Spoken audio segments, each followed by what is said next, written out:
ప్రియులారా, మన ప్రభు అయిన యేసుక్రీస్తు నామములో మీకు శుభోదయం. ప్రతిదినం ప్రభుతో అనుదిన ఆత్మీయ ఆహారం. మార్చి 13 శుక్రవారం. నేటి లేఖన పఠనం 26వ కీర్తన. నేటి ధ్యాన లేఖనం 26వ కీర్తన 3-8 వచనాలు. నీ కృప నా కన్నుల ఎదుట నుంచుకొని ఉన్నాను, నీ సత్యమును అనుసరించి నడుచుకొనుచున్నాను. యెహోవా, నీ నివాస మందిరమును, నీ తేజో మహిమ నిలుచు స్థలమును నేను ప్రేమించుచున్నాను. వ్యాఖ్యానాంశం: విశ్వాసి స్వవిమర్శ చేసుకొనును. వ్యాఖ్యానాంశం: విశ్వాసి స్వవిమర్శ చేసుకొనును. వ్యాఖ్యానం: 25వ కీర్తనలో భక్తుడు తన పాపములు ఒప్పుకోవలసి వచ్చింది అని 7, 11, 18 వచనాలు చదివితే మనకు అర్థమవుతుంది.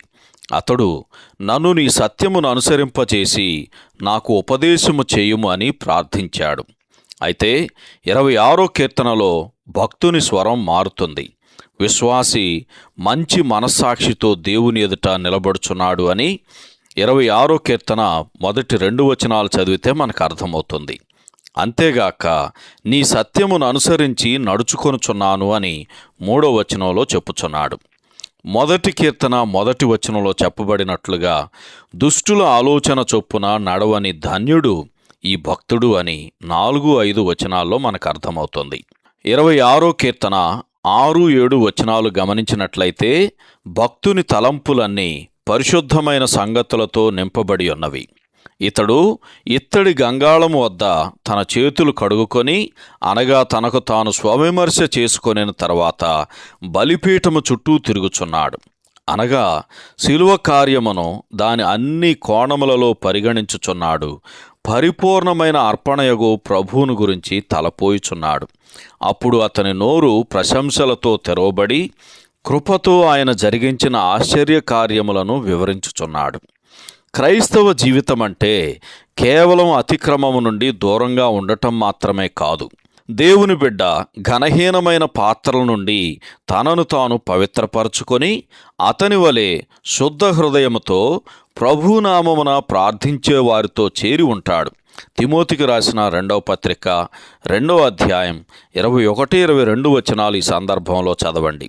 ఇక్కడ భక్తుడు దుష్టుల సంఘము నాకు అసహ్యము అని పలికి తన దేవుని తేజోమహిమ నిలుచు నివాస స్థలములో ఆనందించుచున్నాడు మరియు సమాజములలో యెహోవాను స్తుతిస్తున్నాడు అని 26వ కీర్తన 12వ వచనంలో చదువుతాం. అలాగైతే మత్తయి సువార్త 18వ అధ్యాయం 20వ వచనంలో రాయబడినట్లు 2 లేక 3 కలిసి ఆయన నామం యొద్దకు చేరి వచ్చినప్పుడు ప్రభు అయిన యేసు సన్నిధి మన హృదయములకు నిజమైన ఆనందాన్ని కలిగిస్తుందా? సహోదరుడు జాన్ కోక్లన్ శుభములతో వందనాలు. ఈ సందేశాలకు సంబంధించి కానీ బైబిల్కు సంబంధించి కానీ మీకేమైనా ప్రశ్నలు ఉంటే ఈ క్రింది నంబరుకు వాట్సాప్ ద్వారా పంపించండి. మీ ఆత్మీయ క్షేమాభివృద్ధి కోసం అనుభవజ్ఞుల ద్వారా జవాబులు అందించబడతాయి.